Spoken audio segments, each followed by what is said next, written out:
기도하시겠습니다. 사랑과 주님 감사합니다. 이 시간도 하나님의 은혜를 사모하여 주께 나왔사오니 우리 예배를 기쁘게 받아주시옵소서. 은혜가 준비되었사온데 그것을 듣고도 깨닫지 못하는 어리석음이 없도록 주께서 우리 가운데 지혜를 허락하여 주시옵시고 예배하신 은혜 놓치지 아니하고 다 받아 돌아갈 수 있는 이 시간 되게 도와주셔서 하나님 우리 가운데 살아계심을 예배 가운데 말씀 가운데 기도 가운데 경험하는 복된 시간 될 수 있도록 주님 역사하여 주시옵소서. 말씀은 전한 자와 함께하여 주시옵시며 입술에 파수꾼 세워주셔서 원하시는 말씀만 바르게 증거할 수 있도록 붙잡아 주시기를 원하오며 살아계신 예수님의 이름으로 기도합니다. 아멘. 할렐루야. 은혜를 놓치지 않기를 주의는 부탁을 드립니다. 은혜는 예비가 되어 있는데 중요한 것은 그것을 받는 우리인 줄 믿습니다. 주신 은혜를 놓치지 않고 다 받아갈 수 있기를 다시 한번 주의 이름으로 부탁을 드립니다. 오늘은 조금 무거운 얘기가 될 것 같습니다. 자주 들어서 아시는 말씀이지만 한국교회는 심각한 침체에 빠져 있습니다. 어제 오늘의 이야기도 아니고 1년 2년 전의 이야기도 아니고 제가 신학을 공부할 때인 25년 전부터 한국교회 침체를 이야기했으니 우리의 일상처럼 되어버린 그런 현실의 모습입니다.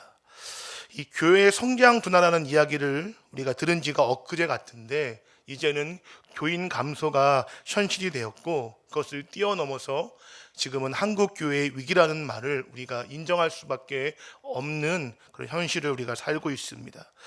그런데 교인 감소라는 그 단어 안에는 단순하게 교인이 줄어든다는 그런 사실을 뛰어넘는 더욱 심각한 현실이 담겨 있습니다.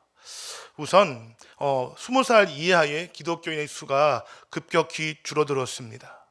올해 2023년 한국 기독교 목회자 협의회 한목연에서 조사한 설문 통계 조사에 따르면 현재 우리나라의 기독교 인구는 전체 인구의 약 15% 정도로 그렇게 추정하고 있습니다.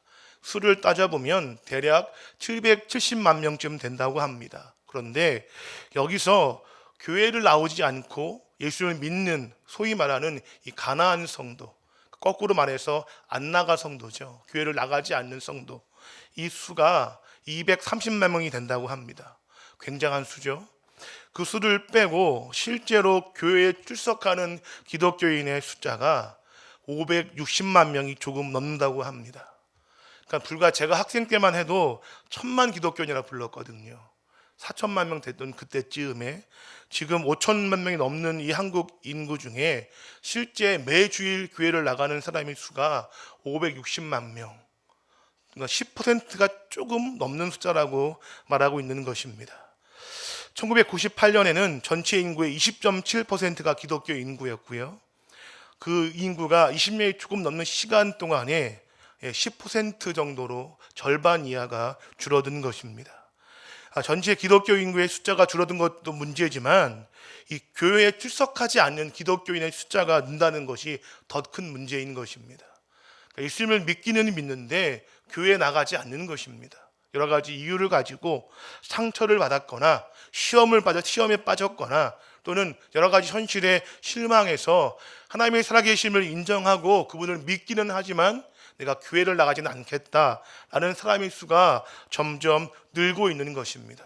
더군다나 코로나 시기를 우리가 지나오면서 온라인 예배를 겪어오면서 이제는 교회 나가지 않는 것이 당연한 어떤 그런 현상이 되어버린 그런 이유도 분명히 있을 것입니다.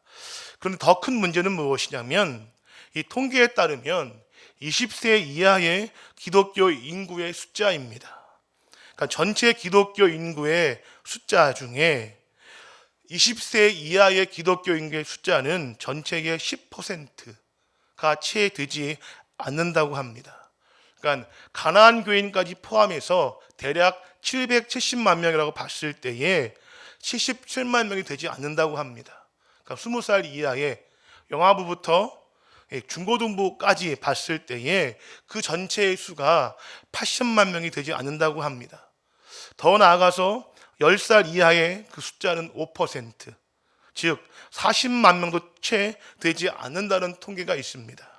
이 말은 어떤 뜻입니까? 교회의 노령화, 심각한 노령화를 통해서 이제 10년 후만 되어도 교회에서 아이를 전혀 볼 수 없는 때가 온다는 이야기인 것입니다. 5,200만 명의 한국 국민 중에 교회에 출석하는 10살 이하의 아이들의 숫자가 불과 40만 명이 되지 않는다는 말은 전체 인구의 1%도 안 된다는 소리입니다. 그러니까 10살 이하의 기독교인의 숫자가 전체 인구의 1%가 되지 않는다는 말은 교회의 미래를 우리가 점칠 수 있는 암담한 현실인 것입니다. 이제 교회에서 아이들을 찾아보기가 점점 힘든 시기가 되었습니다. 중대형 교회를 빼고 요즘 교회에서 교회 학교, 흔히 이야기하는 유초등부의 숫자가 100명 넘는 교회를 찾아보기가 어렵습니다. 30명 안팎의 숫자가 대부분이고 중고등부는 더 심각하지 않습니까? 청년들도 30명 넘는 교회를 찾아보기가 어렵습니다. 작년이 1000명이 나오고 10,000명이 나오는데 청년은 100명, 1000명 나오지 않는 교회가 수두룩합니다. 그래서 이 전문가들은 약 20년 정도 후면 현재 한국 교회 교인의 숫자가 지금의 절반, 300만 명 정도로 줄어들 것이라는 그런 예상을 하고 있습니다. 그리고 그런 예상이 현재 지금 교회 학교 현장에서 실제로 이루어지고 있습니다. 예장 통합 측의 작년 통계를 보면은요, 이 통합 측 전체 교회가 8,843교회라고 합니다.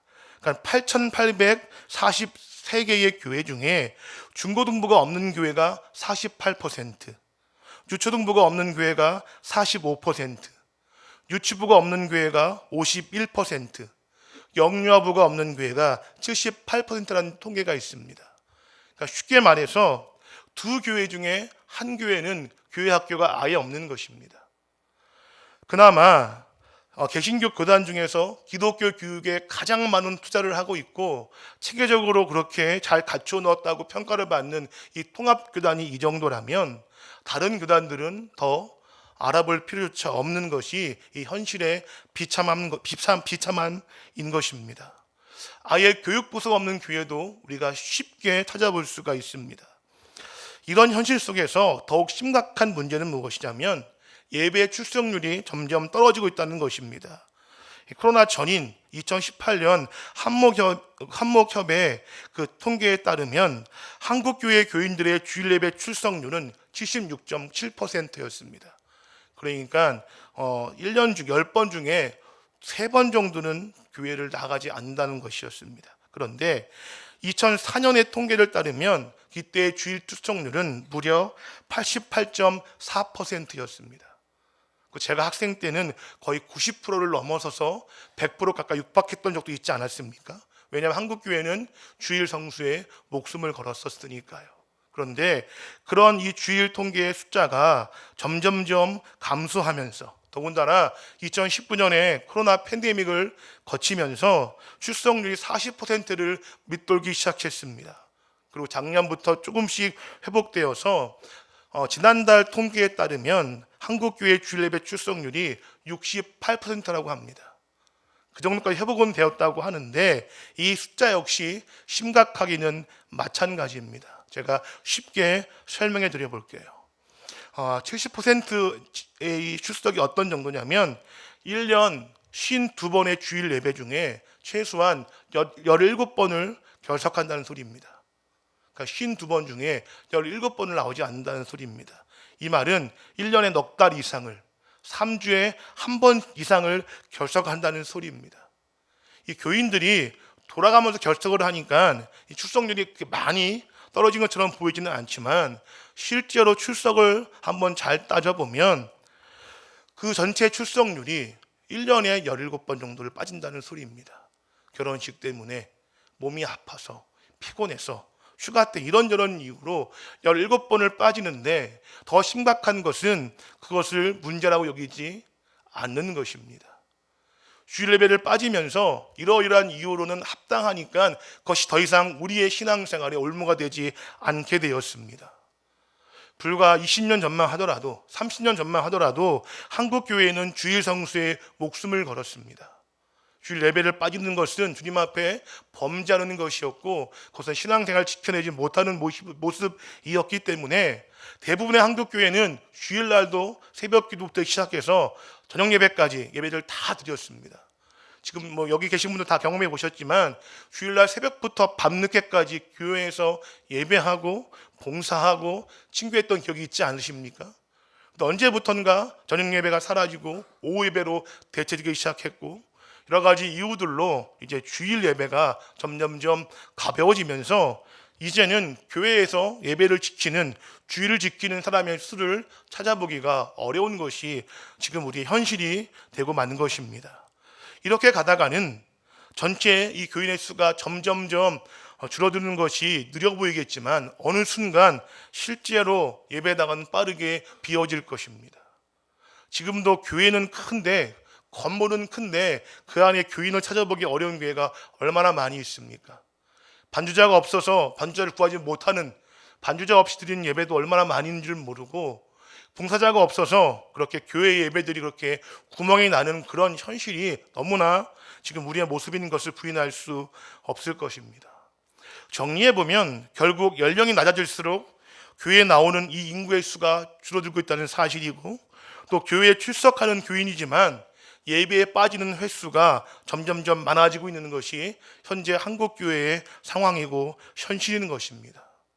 좀 적나라하게 말씀을 드려보면 겉으로는 멀쩡해 보이는 나무지만 실제로는 이미 죽어 있거나 또는 죽어가고 있는 그런 이 현실이 바로 한국교회의 모습이 아닌가 그렇게 생각이 되어지는 것입니다. 왜 이런 사태가 일어났는지 여러 가지 원인을 들 수 있습니다. 또 많은 미래학자나 한국교회 여러 가지 신학자들이나 목회자들이 그렇게 원인을 규명하고 이야기하고 있지만 그것들을 정리해서 크게 두 가지로 말씀드릴 수 있습니다. 첫째는 교회의 세속화입니다. 교회가 세상에 물들어가고 세상과 타협한다는 뜻입니다. 다시 말하면 교인들이 믿지 않는 세상 사람들과 별반 다르지 않다는 것입니다. 주일에 교회에 나가 예배를 드리고 성경책은 가지고 있지만 하나님을 아버지라 부르고 예수님을 주님이라고 부르지만 이 삶의 태도와 목표, 또 삶을 살아가는 그런 이 모습들에 있어서 믿지 않는 사람들과 전혀 차이가 없게 되는 것입니다. 실제로 중고등부 학생들이나 유초등부 학생들을 살펴보면 그들이 주일날 교회를 나오는 것 말고 학교에서 하는 행동과 말들이 교회를 나가지 않는 친구들과 거의 차이가 없습니다. 그들의 언어 생활, 그들의 가치관, 그들의 장래 희망, 그들의 여러 가지 쏟고 에너지를 쏟아붓는 그 모든 것들이 교회 나오는 것 빼고는 교회 나오지 않는 친구들과 큰 차이가 없다는 것입니다. 그런데 안타깝게도 이러한 것은 작년이라고 해도 다르지 않습니다. 예배 나오고 성경책을 가지고 있고 말씀을 읽고 기도하지만 이 땅에 살아가는 그 삶의 모습이 믿지 않는 사람과 크게 차이가 없다는 것입니다. 그것이 이 교회의 지금 이 현실의 첫 번째 원인인 것입니다. 기복신앙과 자본주의적인 이 사고가 교회 안에 들어오면서 세상에서 성공하고 출세한 사람이 마치 복을 받은 것처럼 여기게 됐습니다.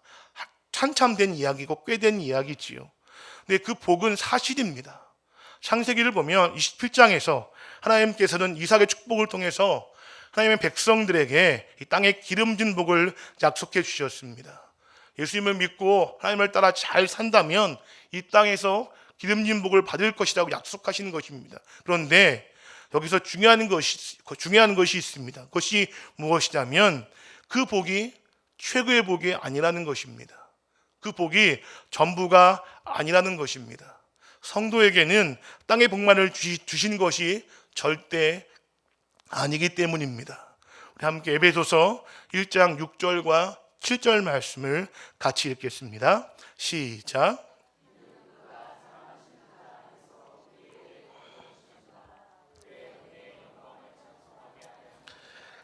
우리는 그리스도 안에서 그의 은혜의 풍성함을 따라 그의 피로 말미암아 속량 곧 죄 사함을 받았느니라.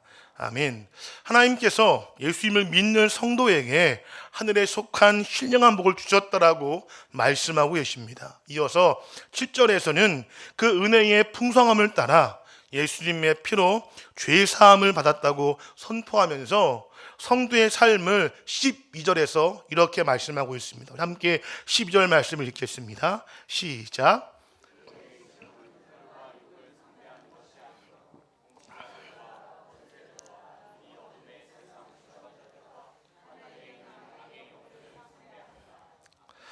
아멘. 요 말씀 제가 잘못 전달한 것 같아요.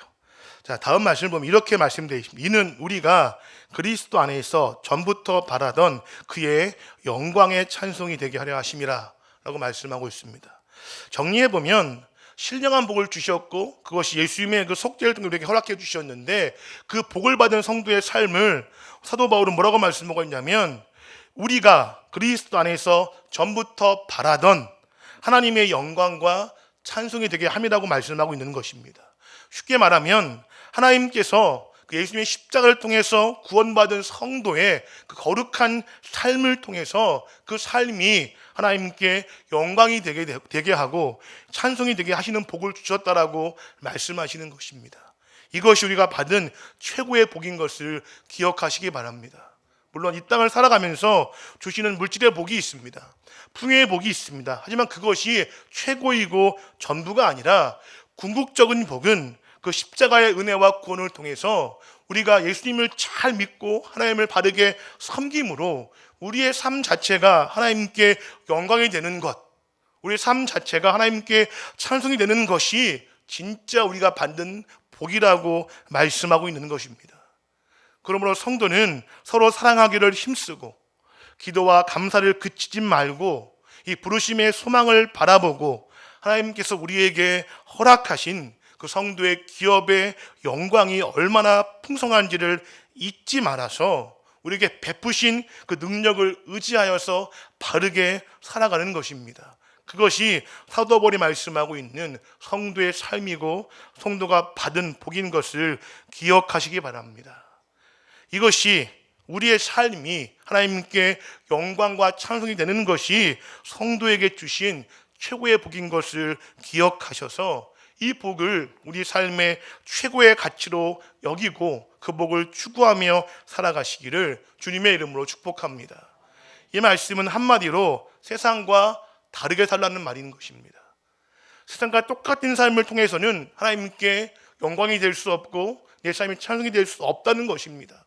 말씀대로 하나님의 뜻대로 예수님의 마음을 품고 세상과 다르게 살아갈 때에 그 삶이 하나님께 영광이 되어지고 그 노력과 애씀이 하나님 앞에 찬송이 된다는 그 사실을 우리는 기억해야 합니다. 그래서 성도는, 교회는 세상과 다르게 살아가야 합니다.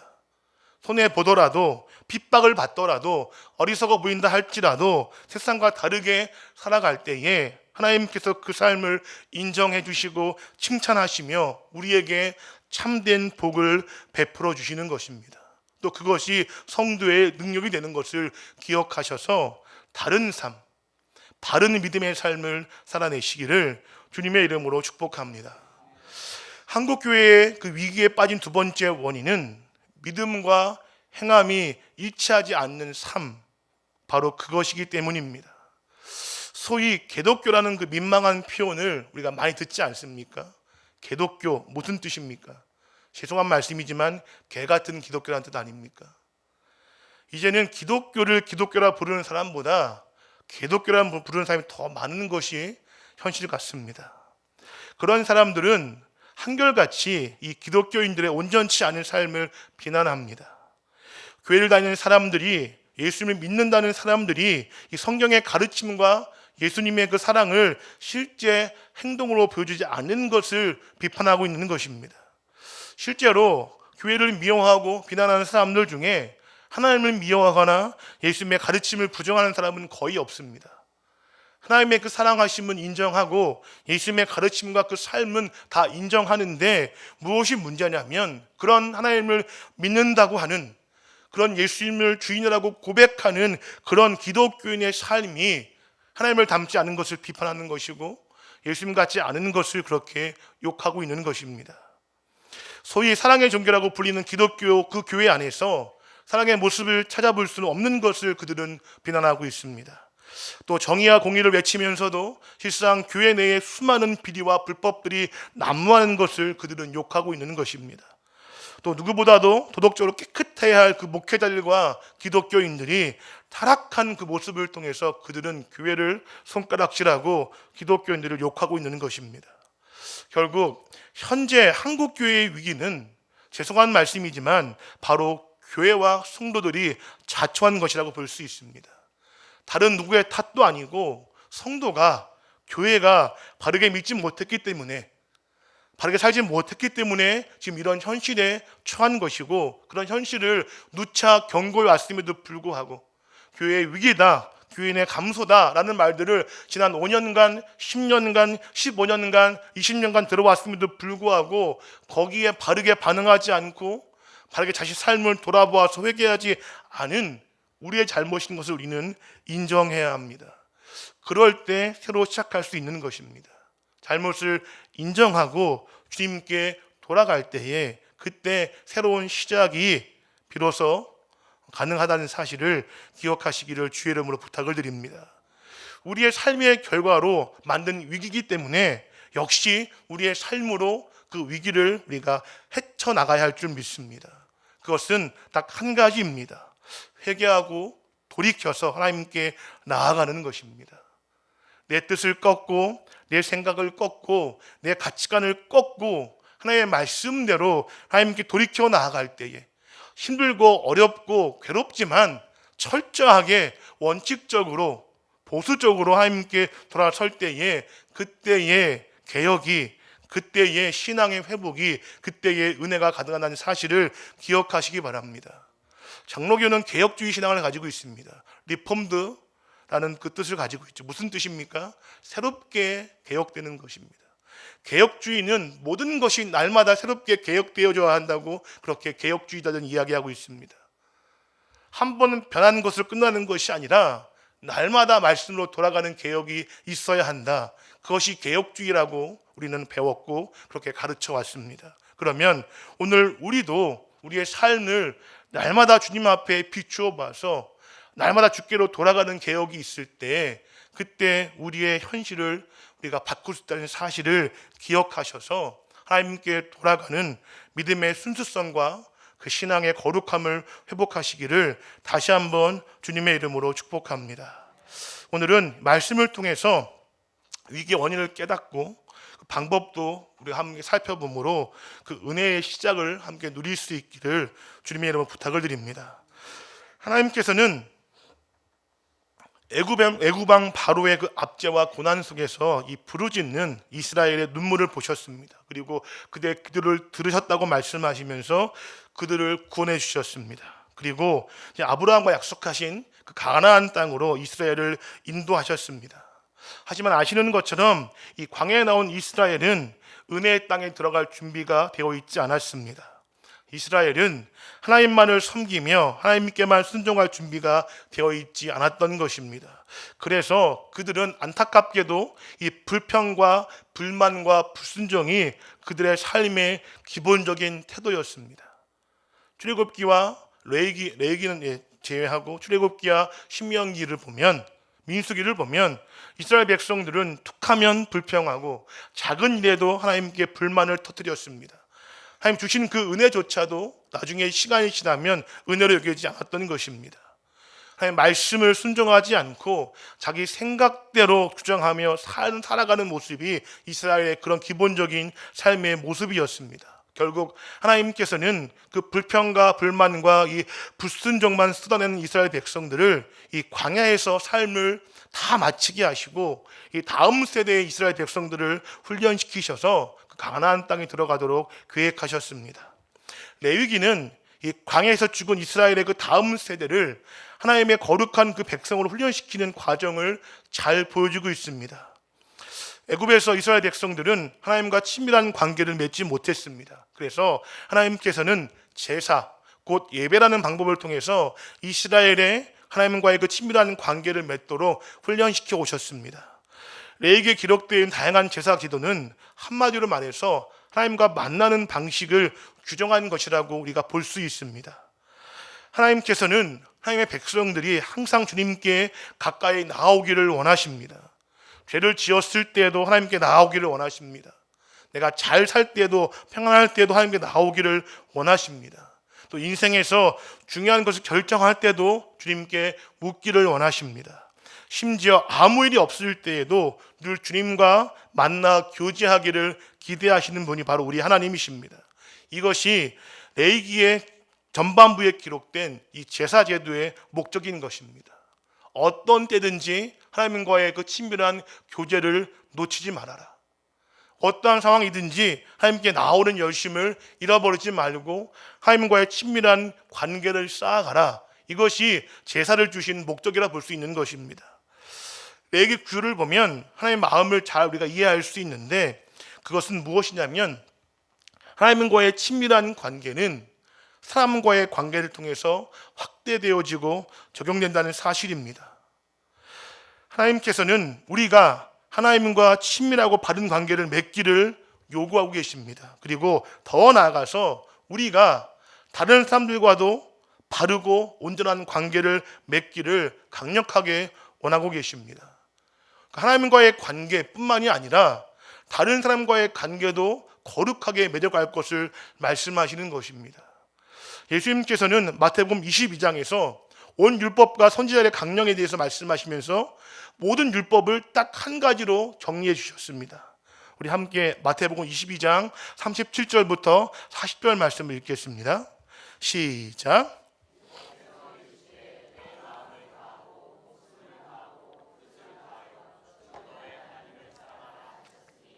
이것이 크고 첫째 되는 계명이요 둘째도 그와 같으니 내 이웃을 내 자신같이 사랑하라 하셨으니 이 두 계명이 온 율법과 선지자의 강령이니라. 아멘. 두 개의 계명이지만 한 개의 계명인 것입니다. 하나님을 사랑하고 이웃을 사랑하는 것. 그런데 여기에는 굉장히 중요한 뜻이 담겨 있습니다. 무슨 말씀이냐면 하나님을 사랑하지 못하면 이웃도 사랑할 수 없다는 것이고, 이웃을 사랑하지 못하면 하나님도 사랑할 수 없다는 것입니다. 왜냐하면 이 두 개는 한 가지이기 때문에 그렇습니다. 레위기는 전반부에서 제사를 통해서 하나님과 관계를 바르게 세워라고 말씀하고 있습니다. 예수님 말씀하신 이 첫 번째 이 계명과 똑같은 내용을 말씀하고 있는 것입니다. 그리고 후반부에 가서는 다른 사람과의 관계에 대해서 말씀하고 있는 것입니다. 그들과의 바른 관계를 가지고 그들을 사랑하고 그들과 하나 되어가는 것, 이 두 개가 다르지 않다라고 말씀하고 있는 것입니다. 레위기의 구조가 하나님께 드리는 제사 제도에서 이스라엘 백성들이 살아가야 하는 그 삶의 방식에 대한 내용들로 점점 확대된 것을 볼 때에 이러한 사실을 분명히 알 수 있습니다. 하나님을 온전히 사랑할 때 내가 이웃을 사랑할 수 있게 되고, 이웃을 내 몸처럼 사랑할 때에 비로소 내가 하나님을 사랑하는 것이 증명되는 것입니다. 지성소와 성소 안에서 예배를 통해서 하나님과의 맺은 관계는 성소 안에서만 증명되는 것이 아니라 성소 밖에서 우리의 가정과 사회에서 다른 사람과 함께 어울려 살아가면서 거기서 증명되는 것입니다.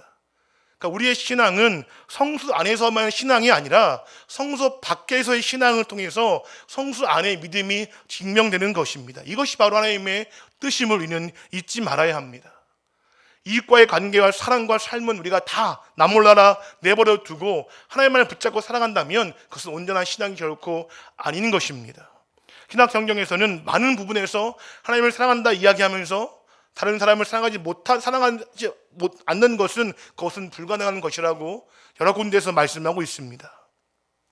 하나님께서는 하나님을 예배하는 모습을 바탕으로 일상생활에서 다르게 살아가라, 다시 말해서 거룩한 무리가 되어가라, 성도가 되어가라고 그렇게 말씀하고 있는 것입니다. 이 사실을 기억하시기를 주님의 이름으로 부탁을 드립니다. 내가 주님을 사랑한다면 우리 이웃 또한 사랑해야 합니다. 내가 주님을 섬긴다면 우리의 이웃 또한 섬겨야 합니다. 내가 주님께 은혜를 받았다면 내가 우리의 이웃에게 은혜를 당연히 베풀어야 합니다. 이것이 우리가 마땅히 살아내야 할 삶의 모습이고, 그렇게 살아낼 때에 하나님이 우리의 삶을 찬송으로 받아주시고 영광으로 받아준다는 사실을 우리는 기억해야 합니다. 그것은 힘들고 어려운 일이지만 그것이 우리의 정체성인 것입니다. 그런 삶이 없으면 우리는 그리스도의 이름은 불리겠지만 정말 그리스도인이 될 수는 없는 것입니다. 하나님께서는 하나님께 드리는 제물마저도 사람과 나누라고 그렇게 말씀하고 있습니다. 레위기 19장은 오늘 본문의 19장 첫 번째를 보면 너희는 거룩하라 이는 나 여호와 너희 하나님이 거룩함이냐라고 말씀으로 시작하고 있습니다. 거룩한 하나님을 섬기기 위해서 거룩한 백성이 되라는 말씀인 것입니다. 그런데 그렇게 하나님을 쭉 섬기라고 말씀하시면서 오늘 본문에 넘어가면 바로 어떤 말씀이 이어지고 있냐면 그 재물을 이웃과 기쁘게 나누라고 말씀하고 있는 것입니다. 우리 레위기 19장 5절부터 우리 8절 말씀을 함께 읽겠습니다. 시작.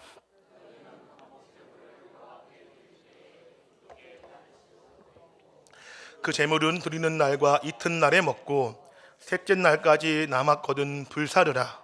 셋째 날에 조금이라도 먹으면 가증한 것이 되어 기쁘게 받으심이 되지 못하고 그것을 먹는 자는 여호와의 성물을 더럽힘으로 말미암아 죄를 담당하리니 그가 그의 백성 중에서 끊어지리라. 아멘.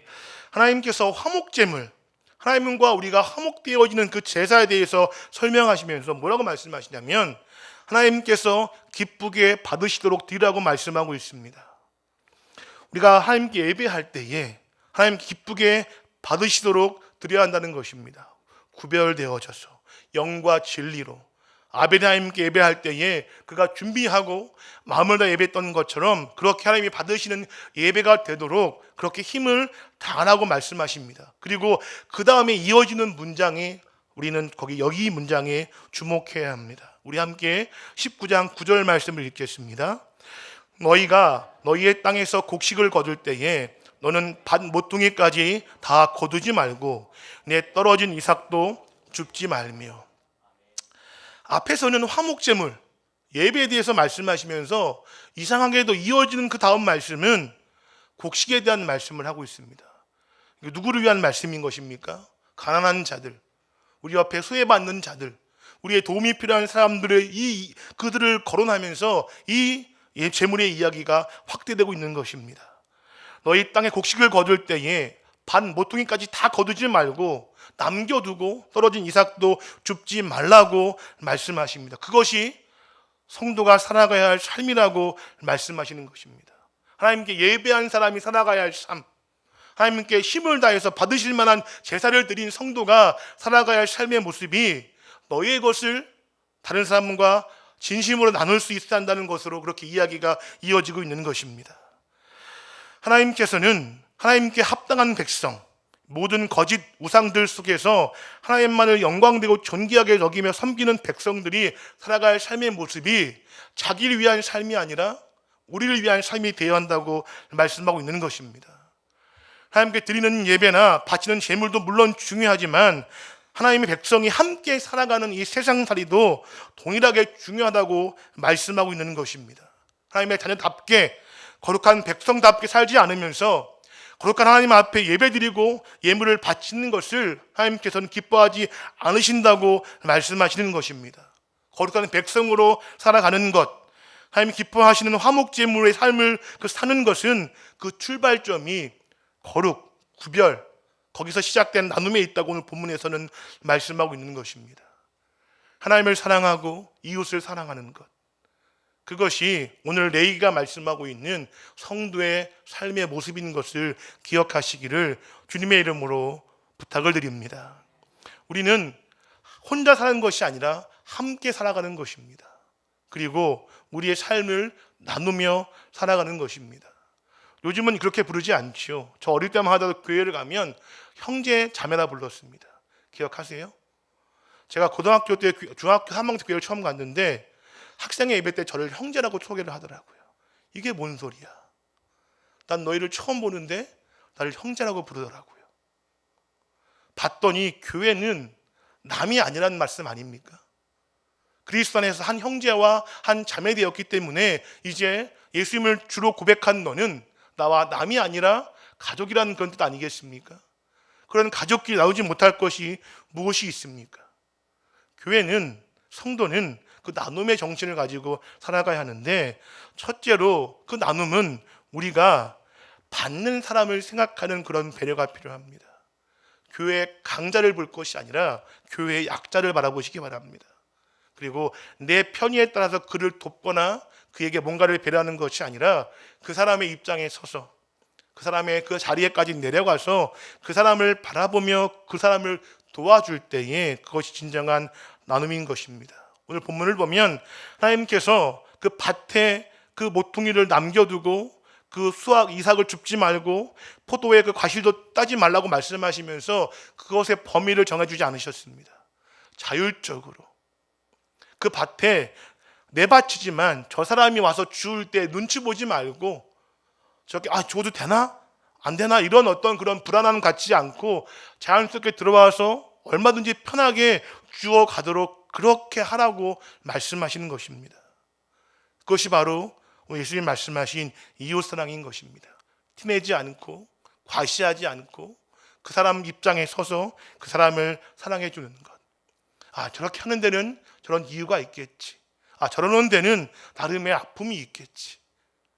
그런 이해, 그것이 우리가 살아가는 그런 삶의 모습 아니겠습니까? 예수님도 우리를 그렇게 이해하셨습니다. 만약에 예수님께서 우리처럼 우리를 판단하셨다면 우리의 죄를 하나도 용서하지 못하셨을 것입니다.